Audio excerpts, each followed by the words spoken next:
If there's one thread running through this week, it's an idea that I keep coming back to. In infectious disease, the work gets done in peacetime. So you're not forced to fight in wartime. And this week, you could see both sides of that. On one side, the cost of skipping the peacetime work. An Ebola outbreak caught late because it's caused by a rare species that our frontline tests don't even detect.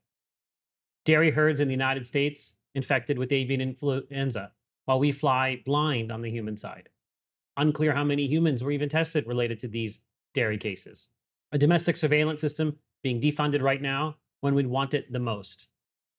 On the other side, what proactive preparation actually buys you as a parent?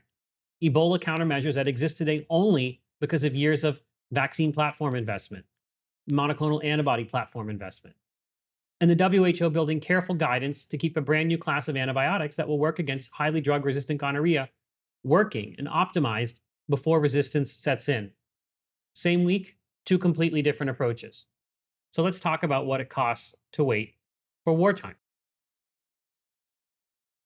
Ebola in the DRC is a great example of that peacetime gap. The Bundibugyo species responsible for these cases. It's a rarer strain, the third most common strain. And the standard Cephia tests that are used frontline don't detect them. There are more sophisticated tests that are sometimes harder to use that are in the nation's capital there in Kinshasa. They're not forward mobilized. And this is why it was caught late, giving the virus at least maybe 4 to 6 weeks of a head start. And because of that, there is a massive backlog of testing. And that's why you're seeing case counts fluctuate. Initially 1,000, now it's been revised down. There's going to be a lot of noise as they try to gain situational awareness. Contact tracing. This outbreak had this major head start. So lots of chains of transmission went uncontact traced.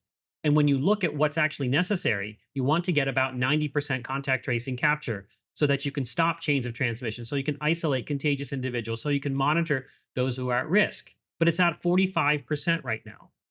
And when you look at CDC modeling scenarios, and these are kind of thought experiments, they're not foretelling the future. They're really dependent, the scenarios, on how much contact tracing occurs. So the more resources that can be brought to bear on contact tracing, the smaller this outbreak is going to be. And this outbreak, we've already talked about the fact that it spread to Uganda. They have about 15 cases or so, including a death, including healthcare workers. We also heard about one of their cases was someone who was from the DRC, who went to the United Arab Emirates and then came to Uganda and became a case. Unclear if that person was contagious in the UAE, but these types of things happen when you have basically chains of transmission that are unidentified. Talked about the fact in the DRC, this outbreak is in areas that are controlled by certain militias, that it's anarchic, lawless, violent. It's also now reached an area that ISIS controls, which is going to further complicate this issue. I also read about an interesting national park there called Virunga National Park, which has mountain gorillas and humans that are there too. And what's happening is this is being set up kind of as a makeshift Ebola testing center because of it kind of forms a barrier for people who want to travel. And it's interesting that's going to kind of be a stopgap measure to test, just showing you kind of how much you need to do to control this outbreak.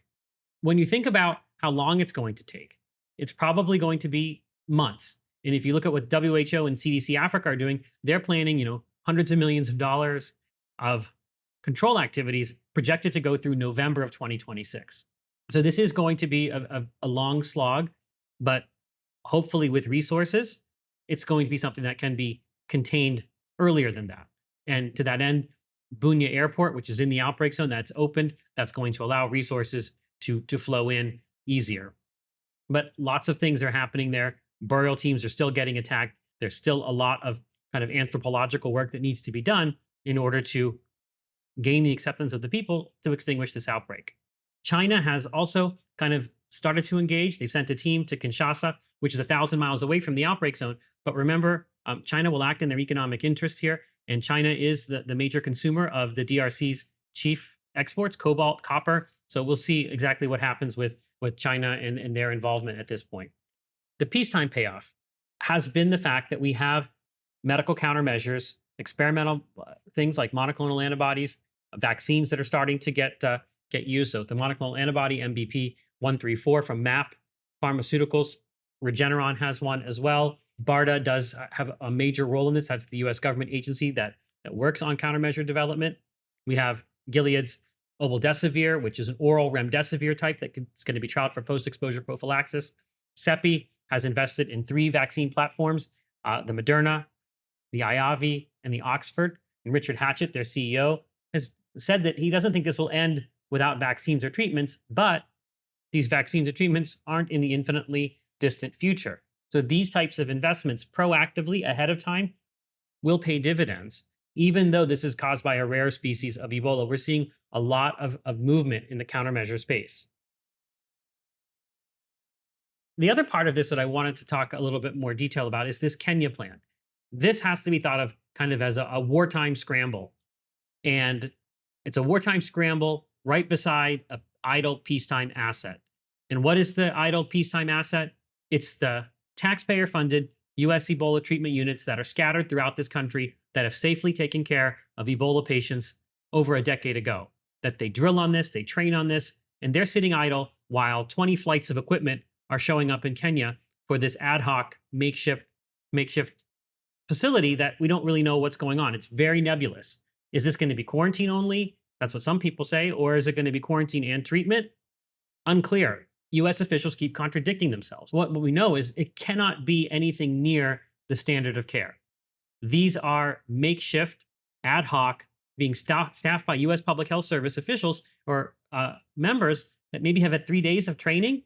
How is that the same as what goes on in our Ebola treatment units, where they've actually taken care of Ebola patients? They drill on it, they train on it, they have protocols, and they know how to do it safely, safe to themselves in terms of personal protective equipment, waste management. How are they going to do that in Kenya in a hospital that's just being constructed that they've never worked in before? No one's ever worked in before because it hasn't existed. It makes no sense to me. And I would be very uneasy if I was a US Public Health Service person getting a couple of days of training and then have to go treat Ebola patients. My colleague Alex Phelan had an op-ed in The Hill that was really good, talking about the fact that Americans have a right to return. They have a constitutional right of return. This can't be stopped. And I think that's something that they're evading when they think through this. And clearly the people on social media don't even probably know about it because they continue to harp on treating these patients outside of the US, irrespective of the fact that they're Americans. And I think this boils down to what kind of a system we want to have. Do we want to have a proactive, state-of-the-art system of global health security, including the Ebola treatment units that taxpayers funded? Or do we want to have this kind of weird, scrambly thing that's being done for who knows what reason? Speaking of that, we had one physician infected already, Dr. Stafford. He was treated in Berlin, got experimental treatments. I've read that he's been discharged, and his family, who were in quarantine, including his physician wife, have also been discharged from the quarantine facility. So that was a big success there. But what I would say is what happened to Dr. Stafford, what happened to with this whole Kenya issue, this is political theater. This isn't epidemiology. These decisions aren't being made based on epidemiological science, and certainly not on medical science or medical standard of care.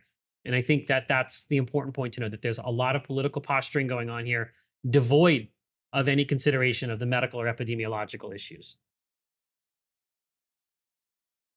I want to now talk a little bit about vaccine policy, the surveillance build down, and basically how that's dismantling the peacetime infrastructure that we need for the next time we have to battle something. So the CDC wastewater surveillance system is kind of being defunded, or it's being zeroed. It doesn't have the assets or the resources that it needs. And this is really critical because wastewater surveillance and other types of genomic surveillance are kind of a radar. They're an early way to know what's going on, to give you situational awareness of what might be occurring in your area. And it also provides really critical epidemiological data that can shape the way we use countermeasures for COVID, for example, based on different variants that happened with monoclonal antibodies in COVID. And we know whether or not polio is circulating in a given area. But yet, this isn't something that's being funded adequately or sustainably, because the point is we want to have this in place ahead of time so that we have early warnings, so we don't have to use blunt tools, because we can precision guide the response at the earliest stage when those precision guided tools will work. The American Society of Microbiology sent a letter to Congress urging them to fix this problem. There's also these centers that the NIH funds called CREED centers that are emerging infectious disease centers all over Africa and other countries. This is something that they've defunded. And these are the peacetime systems we need to have early warnings when outbreaks occur. wherever they may be. And these are getting defunded. So it really just makes no sense if you want to be a resilient country to infectious disease threats to do these types of things. My colleagues and I just released a genomics report this week that argues the same thing. Build it in peacetime so we don't have to have a wartime because we're able to handle this when it's just a skirmish between a pathogen and in our society. On the anti-vaccine front, President Trump basically signed an executive order codifying RFK Jr.'s changes to the childhood schedule. This is the one where they kind of cherry picked Denmark. It doesn't make sense even for Denmark, and they decided to copy it. The courts have been rebuffing RFK Jr. This executive order may be something that tries to get around that issue. There was a great SIDRAP op-ed by Jesse Steyer talking about the fact that that's what's happening here. This is political strategy. This executive order is to try and preserve RFK Jr.'s irrational changes to the vaccination schedule. Speaking of RFK Jr., he's also trying to gain access to personal health records to pursue his debunked vaccine autism claim. There's major privacy concerns there. Lawsuits are likely. This was reported by the Kaiser Family Foundation News. So he continues to fixate on this debunked, non-reality based idea that vaccines and autism are linked. There was a podcast that Stat did, and I read the transcript of it and I listened to it as well, talking about the fact that there's this trend of people wanting unvaccinated blood, meaning not people who had never been vaccinated for COVID.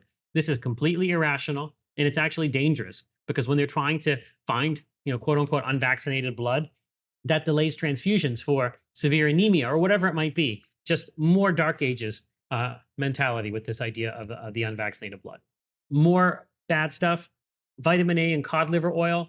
Remember that during the measles outbreak in West Texas, and RFK Jr. was talking about that. Right now, we have we're delivering vitamin A. They have treated most of the patients. Actually, over 108 patients in the last 48 hours, and they're getting very, very good results. You can look at the internet searches; they spiked when he said that, and that just distracts people away from things that actually worked, which is the vaccine. And I think that this whole idea is just the fact that people are sanctioning it. So, for example, Timothy Mellon, one of the heirs to Mellon Bank and a major family in the Pittsburgh area where I live, he's giving some of his assets to RFK Jr.'s anti-vaccine groups. Makes no sense to do that because the Mellon family built up this country. RFK Jr. is destroying this country. I think that is that's just a paradox. Marco Rubio, I think, thankfully, he seems to be sidelining RFK Jr., taking the front on the Gavi issue with global vaccination. I think that's good. RFK Jr. has basically had irrational positions against Gavi. It's good to see that that Marco Rubio is trying to bring some rationality to this process. But I would really urge him to just repudiate RFK Jr. and say, if RFK Jr. said such and such about Gavi, it has to be wrong. That's what I'd like Secretary Rubio to say. So a little bit on measles. This is where we've let the peacetime defenses down voluntarily. As I've said multiple times, elimination status is on the line. We're not likely to retain elimination status. It's something that we chose to do, not something that happened because of the biology of the virus. This was a choice. We're up to 2,000 cases by June already. Last year, it took until Christmas to reach 2,000. So we're on pace for one of the highest years in recent history. There was an article in the Pittsburgh Post-Gazette today talking about the fact that Pennsylvania is one of the easiest states to get exemptions to school requirements, which tells me, then why do we even have school requirements if you can just not have to follow them? Then just don't call them requirements and just get rid of the whole thing to begin with. And Pennsylvania has like 60 cases in 6 counties right now, which is pretty high for Pennsylvania. This is probably the highest, or this is the highest since 1991. And I think this is really embarrassing in my home state that this is happening. And the school districts are completely complicit in it because of our weird policies and lack of enforcement of requirements that, again, I think if you're not going to enforce the requirements, just get rid of them. It makes no sense to actually have them on the books. PAHO, the Pan American Health Organization, the United States is the 3rd worst amongst 16 countries. And there's 20,000 cases regionally and 25 deaths. The US is only behind Mexico and Guatemala. And remember, the Mexican outbreak started by the US. It's not something indigenous to them. I think one of the things that I like to see when it comes to measles is reporting not just the number of cases and deaths, but hospitalizations, encephalitis cases, pneumonia cases. So Utah is reporting hospitalizations and encephalitis. I think that's really important. Or Texas is talking about the fact that many of the patients that were hospitalized did not have underlying conditions. That's really important to know because it concretizes the threat. It makes it harder for people to evade what measles represents and to deny the benefit of the vaccine. Lastly, I wanted to talk about antibiotic resistance. Slow moving, major problem that preparedness requires to is required to address. So we've got new tools like cefepime-tazobactam, which works against metallo-beta-lactamases, which are some of the hardest to treat resistant bacteria. I mentioned earlier the two new drugs against gonorrhea, geptidacin and zolfidescin. I'm probably pronouncing that last one wrong, where the WHO is trying to meet on how to optimize the use of those for gonorrhea. We've got more safety data on imipenem relebactam. I read about a really cool drug that attacks a unique site on a ribosome on the E site called vancomycin, which is in early development. So there is work being done there. And I think that what we want to do is have proactive peacetime work in antimicrobial resistance because we don't want, this is something you can't wait for it to occur because it is already occurring. So you want to have a pipeline. There's been other issues related to antibiotic resistance to mention, livestock antibiotics. So this is where farmers give pigs antibiotics, for example, to get them fatter faster so they go to market quicker. That drives resistance in animal populations and spills into human populations. And why does it happen? It's because farmers think short term. They don't think, oh, my pig is going to have a harder infection to treat. They're really only thinking short term. And what we need to do is recenter their thinking about this issue so that they use antibiotics more judiciously in agriculture. And I think when you think about antibiotic resistance, all these policy pieces, I think this is where preparedness is being done right. We are in an antibiotic resistance crisis, but it's not something that is acute. It is a slow moving crisis. And that type of preparedness with stewardship, with new antibiotics, that's kind of how you do it right. Although there's a lot more to do with antibiotic resistance. Lastly, I wanted to mention a really interesting story I read about an AI vaccine for coronaviruses. And this is a group at Cambridge that was using AI, training it on a whole bunch of different coronaviruses to try and find a conserved part of it, one that would lead to kind of a universal coronavirus vaccine. And it seems to be giving them some candidates that were actually put into humans. And I think this is a really great story to end on because it really shows you the promise of AI when it comes to medical countermeasure development and improving human life. Just take a step back and you think that this week kind of tells us a single story. Ebola, Kenya, vaccine policy, measles, antibiotics, AI-based vaccines. In every one of them, the outcome was being decided long before the headline by whether the work had been done in peacetime or not. Because the systems that actually protect us, surveillance that spots an outbreak early, vaccination coverage that holds the line, treatment capacity that's ready when it's needed, careful guidance to keep an antibiotic optimally used. None of that can get built in the middle of an emergency.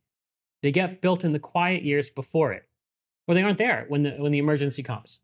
And that's really why this field matters.